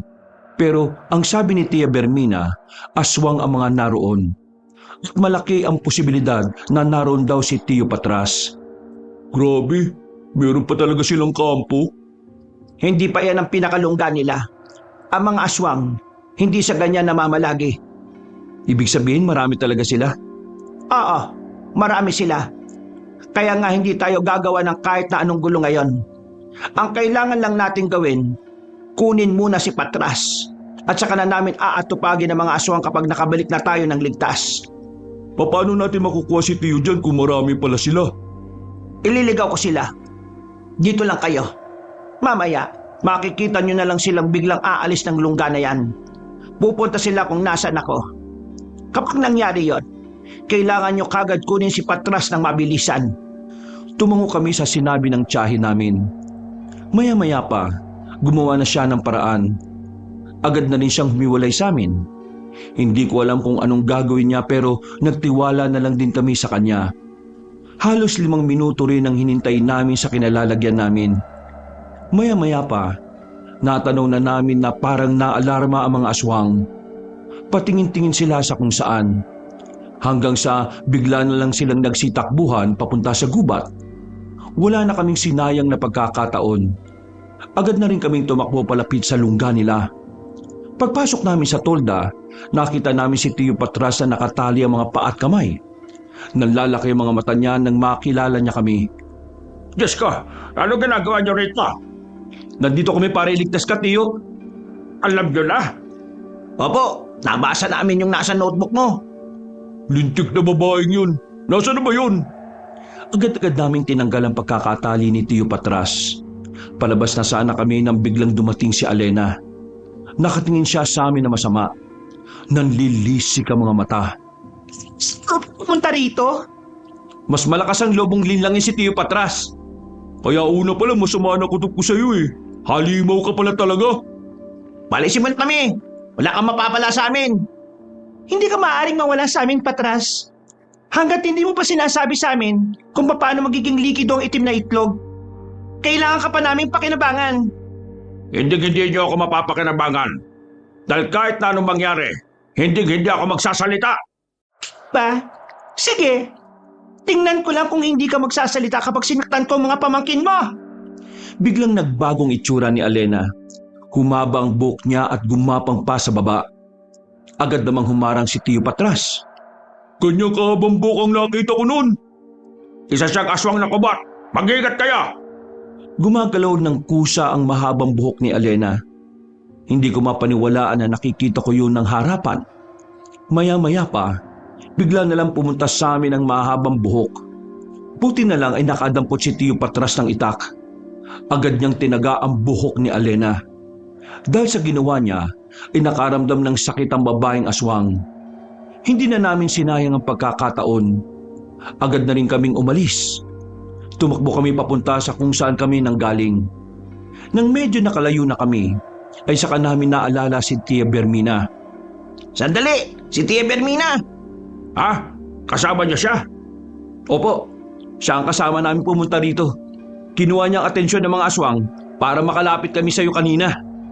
Tara, puntahan natin siya. Delikado. Baka kahit makita natin siya, makaenkwentro pa natin ng ibang aswang na umahabol sa kanya. Ang sabi niya hindi tayo makikipaglaban. Kailangan ka lang muna naming iligtas. Iiwan natin siya? Sundin na lang natin ang sinabi ni Tia. Tara na! May tiwala naman ako kay Ate Bermina. Kayang-kaya niya yon. Bago pa kami maabutan ni Alena, ay agad na rin kaming tumakbo paalis. Medyo malayo-layo na rin kami noon, kaya akala namin ay nakaligtas na kami.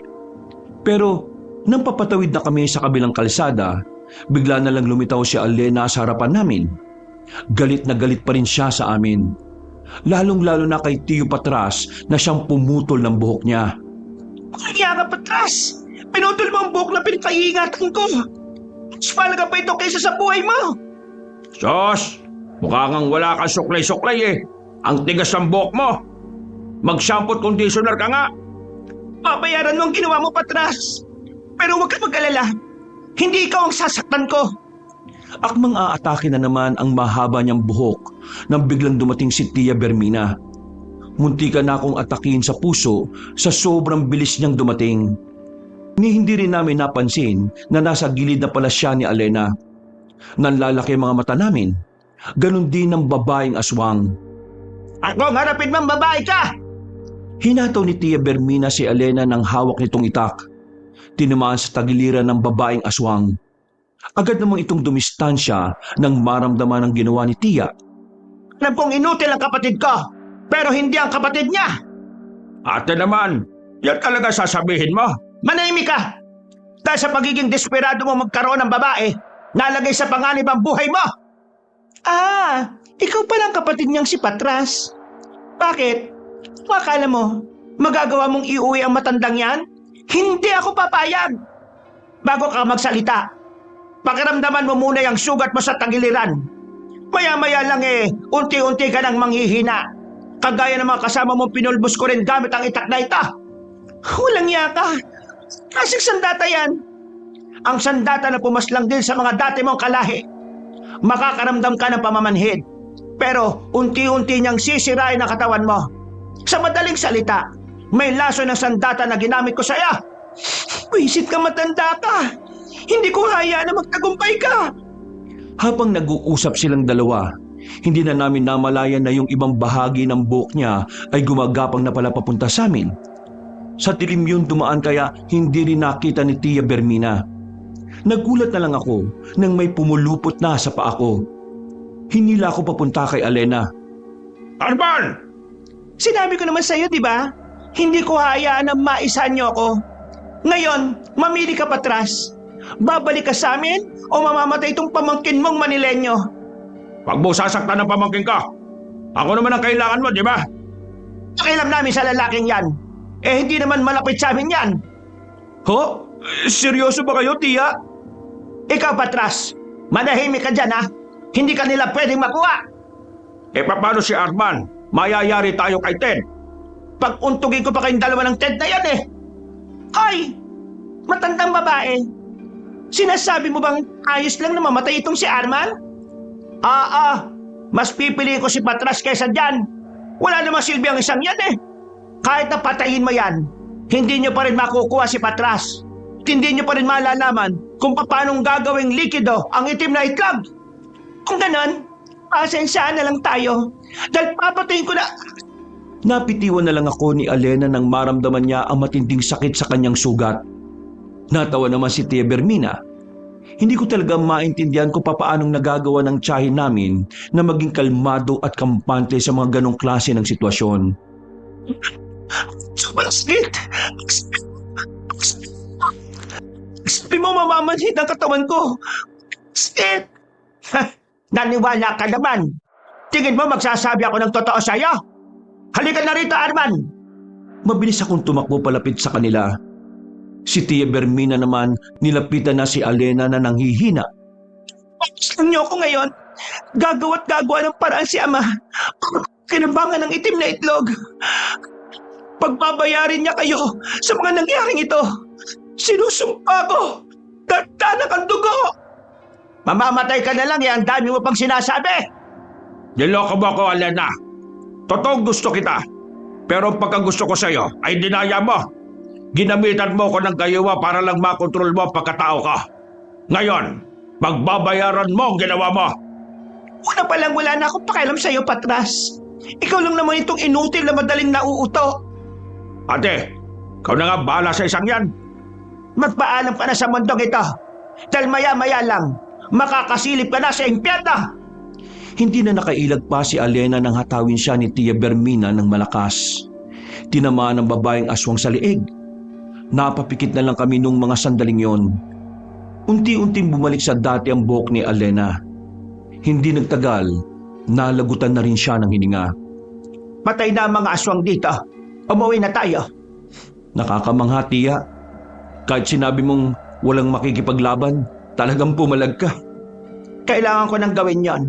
Dahil hindi tayo makakalis dito kung hindi. Ang paghandaan natin ay ang susunod na mangyayari. Siguradong malalaman ito ng tinatawag niyang ama. Maraming salamat sa inyo. Lalong-lalo na sa iyo, ate. Manahimik ka. Puro kasi babayang nasa isip ko eh.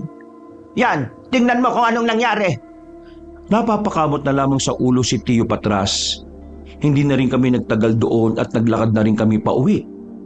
Naibalik namin si Tio sa bahay. Hindi na namin nakuha ang mga dinala niyang gamit. Pero ang mahalaga na lang para sa amin noon ay ligtas siyang naiuwi.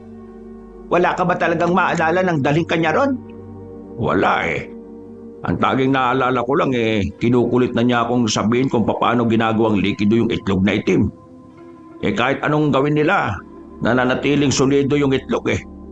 Sinubukan na nga rin nilang basagin pero matibay. Yung tinatawag niyang ama, nakilala mo ba? Hindi. Tingin ko kilala namin siya. Siya yung matandang lalaki na nagsilbing pare sa kasal nila ni Alena. Di ako pwede magkamali. Iisa lang din kasi sila ng boses eh. Hindi ko na yun maalala. Kahit nga yung kasal, hindi ko alam eh. Kakaiba pala talaga ang ginawa sa'yo ng aswang na yun, Tiyo. Buti na lang talaga, wala na siya. Hindi tayo dapat makampante, lalo na ngayon. Buhay pa yung ama ni Alena. Hindi natin alam kung anong kayang gawin ng matandang aswang na yun eh. Ang mahalaga ngayon, ligtas si Tio. At maganda na lang din tayo sakaling puntahan nila tayo rito. Hindi tayo rito mananatili. Bukas ng umagay aalis tayo. Pupunta tayo sa mas ligtas na lugar. Sa baryo ba yan ng mga kasamahan natin? Hindi na nagsalita si Tia Bermina, pero napangiti na lang din ako. Nagpahinga na lang din kami ng mga oras na yon, Kabanong. Sinubukan namin makatulog, pero putol-putol ang tulog namin. Kapag pumipikit kami, pakiramdam namin ay pumapasok sa panaginip namin ng mga aswang. Inabot na kami ng umaga na hindi makatulog ng maayos. Sumakit ang ulo ko. Buti na lang ay merong panghapla si Tia Bermina kaya agad din namang nawala ang sakit ng ulo namin. Ikaw, yung tungkol sa mga sinabi ko kagabi habang kalaban natin yung babaeng aswang, hindi yun totoo ha?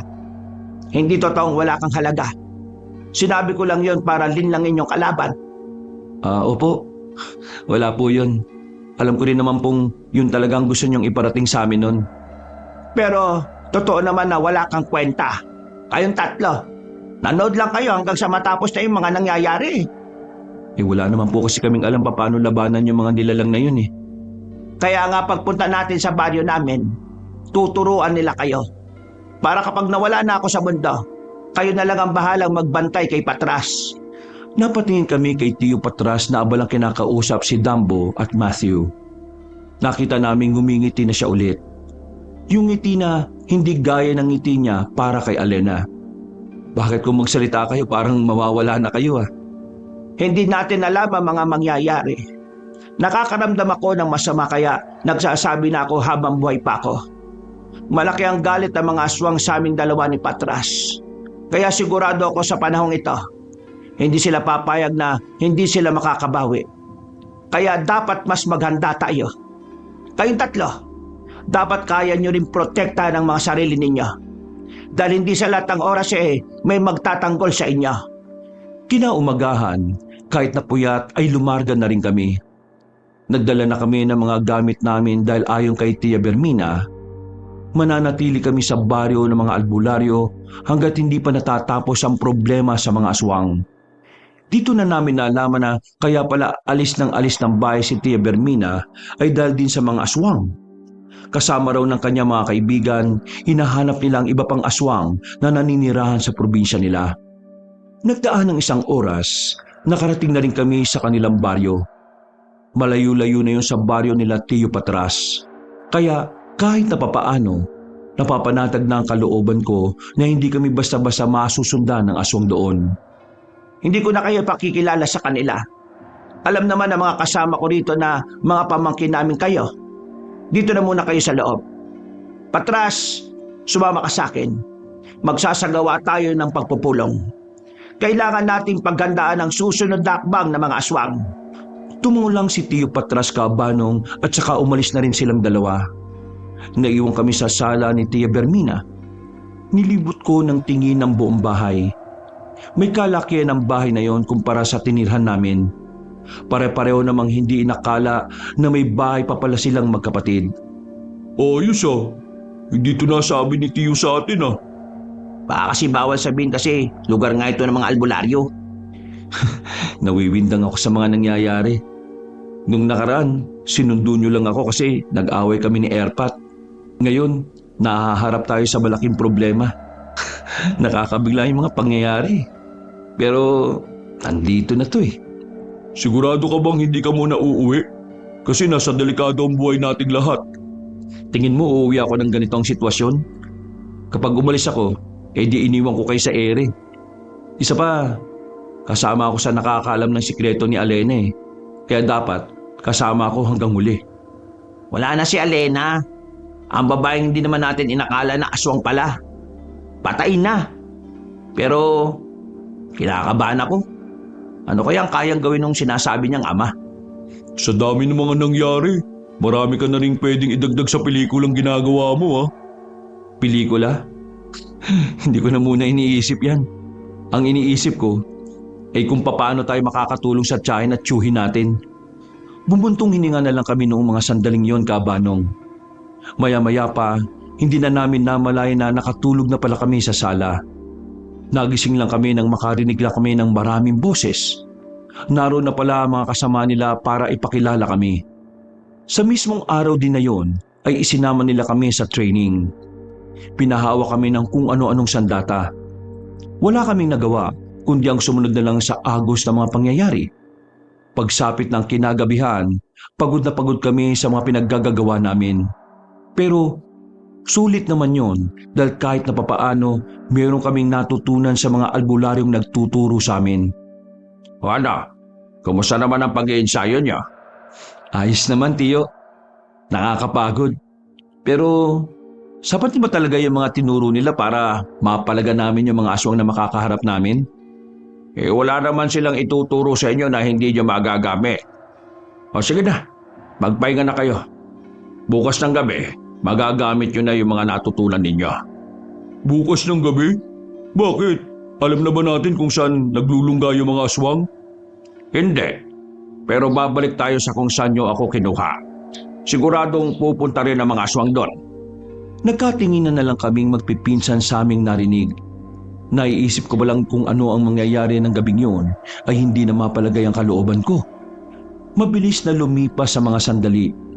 Dumating na rin ang oras na haharapin na namin ang mga aswang. Habang naglalakbay kami sa kagubatan, hindi pa rin ako makapaniwala na kasama ko roon.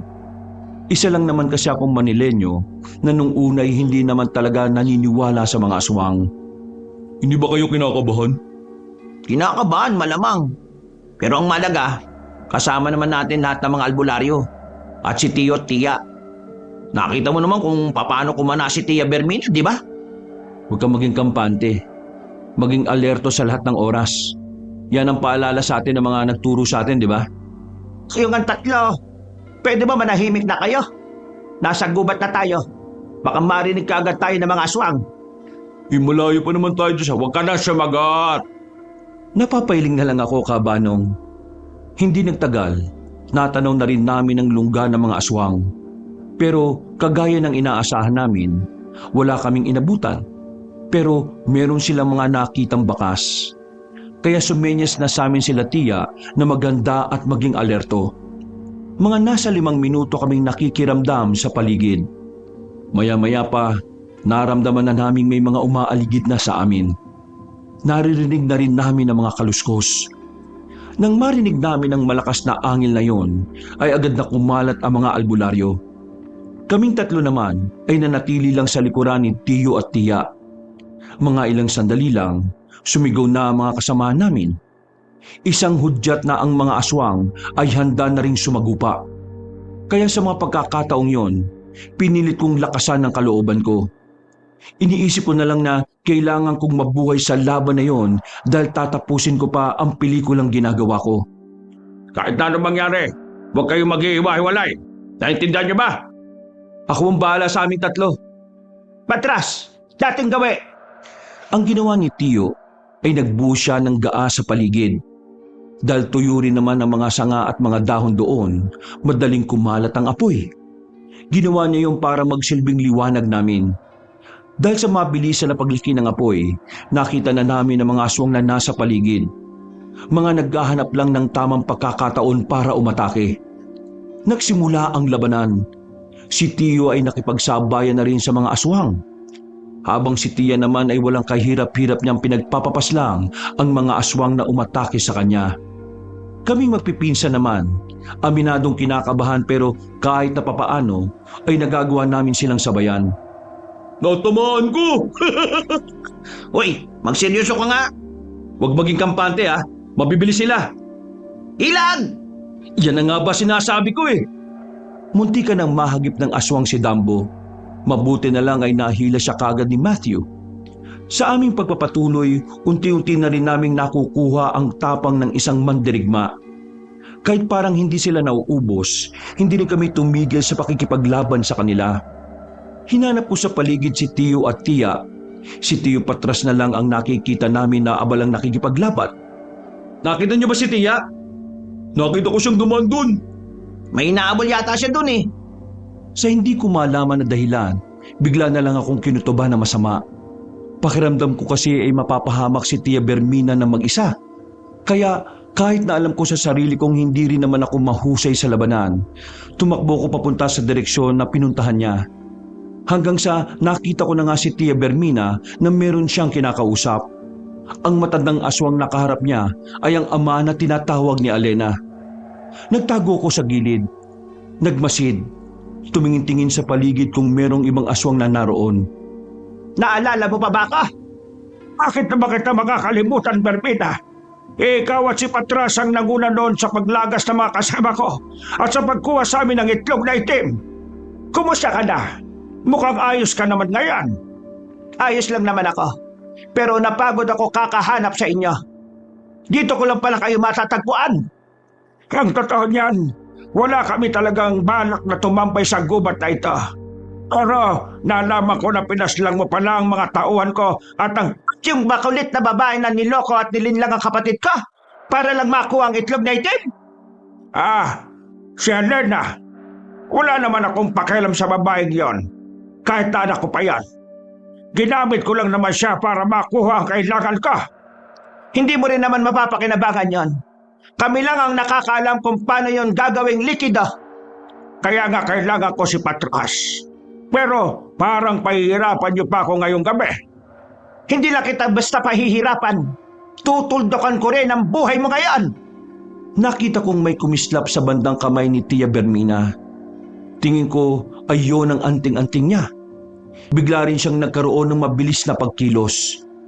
Nakalapit agad siya sa matandang aswang. Tinaga niya agad yun. Pero sa kasamaang palad ay hindi niya agad yun tinamaan. Tumawa ang kalaban niya. Napapailing na lang din si Tia. Mukhang malaki na ang ipinagbago mo, Iding. Sa tagal nating hindi nagkita, marami na akong mga alam na galaw na hindi mo alam. Huwag kang mag-alala. Ipaparanas ko naman sa iyo yun ngayon. Biglang gumapang na mabilis si Mang Iding. Nagawang ilaga ni Tia ang unang atake nito. Pero sa pangalawang atake, dito na nadali si Tia. Isang mahabang kalmot sa tagiliran ng tinamo niya mula sa matandang aswang. Pero dali-dali din naman siyang nakagawa ng distansya. Ayos! Magaling! Habang nanonood ako sa laban nila, hindi ko talaga maiwasang hindi humanga kay Tia Bermina. Hindi na matanda ang tingin ko sa kanya. Para na siyang leader ng mga Amazona dahil sa kaangasan at tapang niya. Muling umatake si Mang Iding pero sa mga sumunod nitong kalmot kay Tia ay wala nang tumatama kahit isa roon. Nang si Tia Bermina naman ang umatake, tinamaan niya ulit ng itak sa balikat si Mang Iding. Mabilis ang kilos ni Tia na parabang wala man lang siyang sugat. Hindi pa rin natapos ang lahat. Agad na sinundan ni Tia Bermina ang mga hiwa sa katawan ni Mang Iding. Kahit umiilag ito, nagagawa pa rin makatama ni Tia Bermina sa kung saang parte ng katawan. Maya-maya pa, biglang tumungtong sa puno si Mang Iding. Duguan na siya sa mga sandaling yon. Nasaan na ang mga sinasabi mong galaw? Ayaw mo na bang ipakita sa akin ang mga yan? Akala ko pa naman magagawa mo akong pahangain. Tunay ngang magaling ka pa rin hanggang sa ngayon. Pero huwag ka muna magdiwang, Bermina. Mga aswang, lusumin siya! Natakot ako nang marinig ang sigaw ni Mang Iding. Hindi rin ako nakalabas noon nang biglang dinumog na ng mga aswang ang tiyahin ko. Mabilis sa mga pangyayari, Kabanong. Nakita ko na lang na karamihan sa mga aswang na umatake sa kanya ay gumagapang nasa baba. Sugatan at duguan. Habang may isa pa rin namang pilit na umaatake sa kanya. Pero hindi rin naman nagtagal ay napatay na rin niya ang lahat ng yon. Kahit magtawag ka pa ng marami, walang makakapigil sa akin. Papatayin kita ngayon. At sinisiguro kong hindi ka na makakatakas. Tatakas? Sinong nagsabi na tatakas ka? Inilabas ni Mang Iding ang itlog na itim. Nagtaka si Tia Bermina kung ano ang gagawin nito samantalang hindi naman yung likido. Ilang beses ko bang sasabihin sa iyo na hindi ka makikinabang dyan?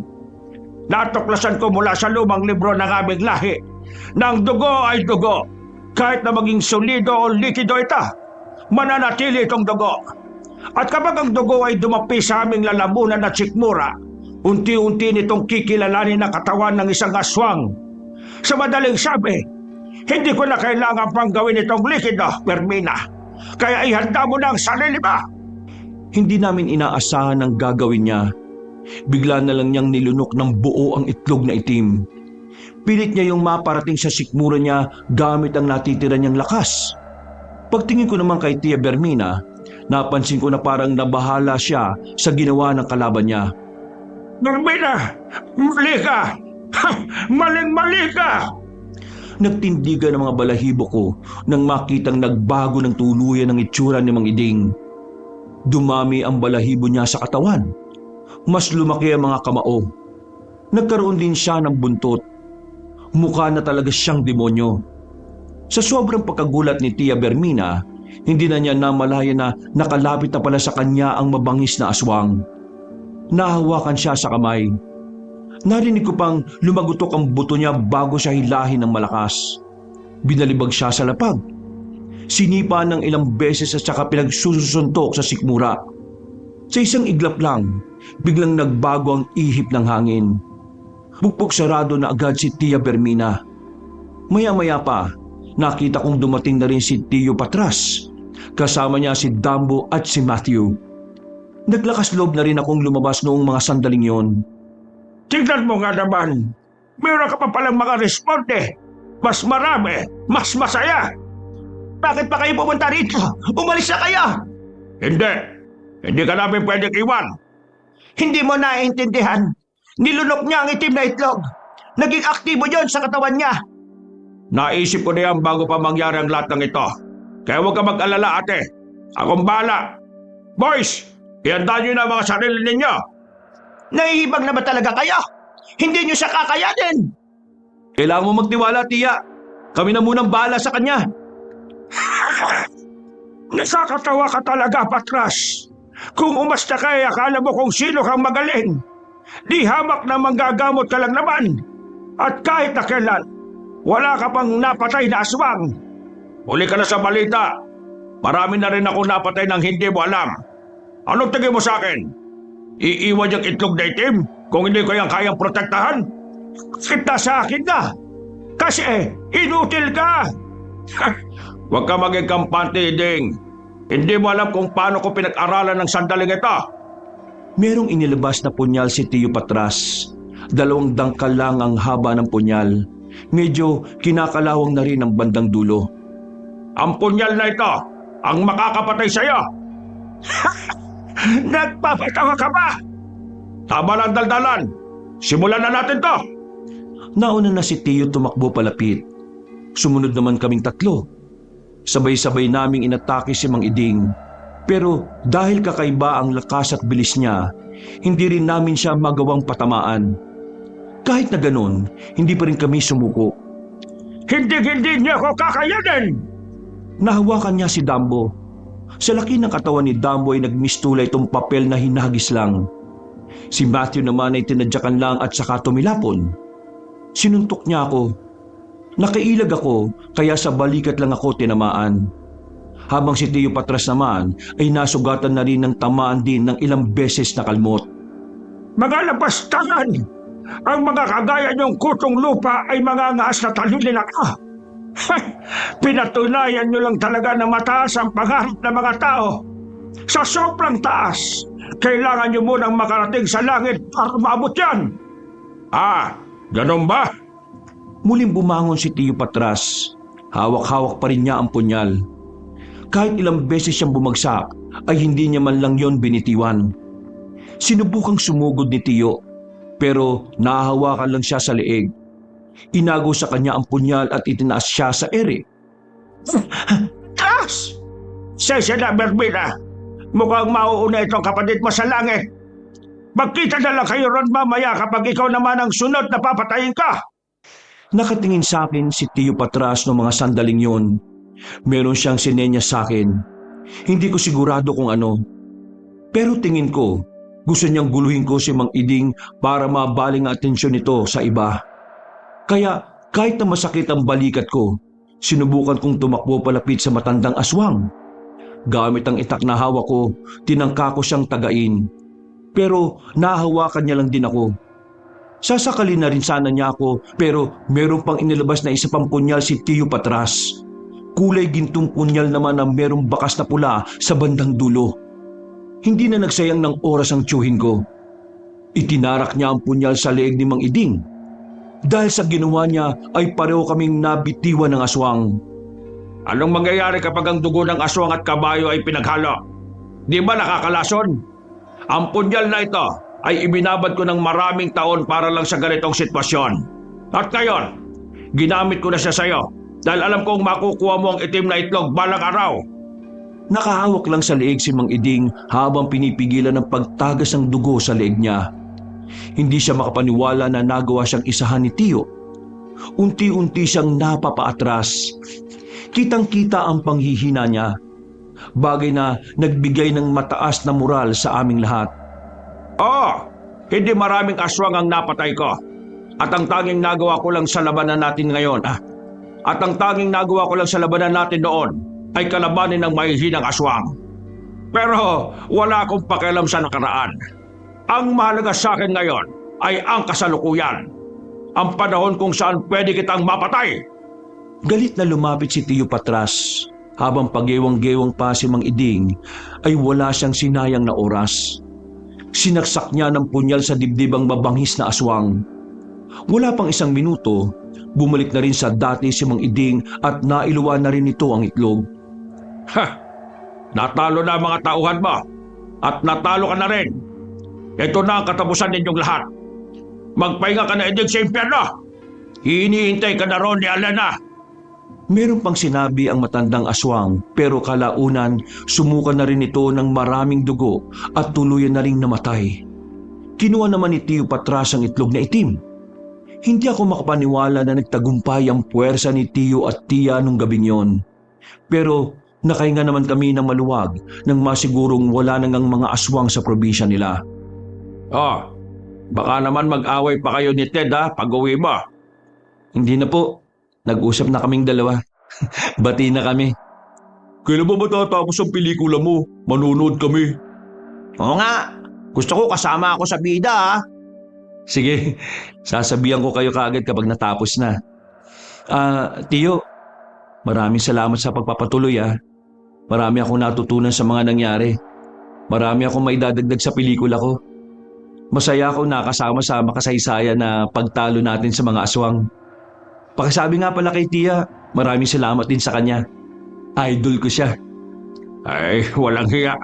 Ako, hindi mo idol? Malamang idol. Tinapik na lang ako sa balikat ni Tio Patras. Nang dumating na ang sasakyan ko, ay agad na rin naman akong sumakay. Nakangiti silang kumaway sa akin. Kagalakan naman ang nararamdaman ko ng mga sandaling yun. Hindi man naging madali ang pananatili ko sa poder ni Tio Patras. Masasabi kong yun ang pinakatumatak na parte ng buhay ko. Na hanggang ngayon, bumubuo pa rin sa akin ang lahat ng alaala. Hanggang dito na lang po Kaabanong. Maraming salamat po sa lahat ng kaabangers at kayanggaw na sumubaybay. Pinagpalang araw po at mabuhay po tayong lahat. Mga kabangers, mga kayanggaw, si Kabanong Puli. Bago po tayo magwakas nagpapasalamat po ako sa inyong pagsubaybay sa kwento natin ngayong araw na to. Kung nagustuhan niyo po ang kwento natin at bago pa lang kayo sa channel natin, kung maaari lang po pindutin niyo ang subscribe button, pati na rin po yung notification bell para lagi po kayong nanonotify pag may mga bago tayong mga videos. Huwag niyo rin pong kalimutan na mag-comment at pindutin ang like button. Kung medyo nabibitin naman po kayo sa kwento, kung maaari lang po bisitahin niyo rin po yung ibang mga channel natin.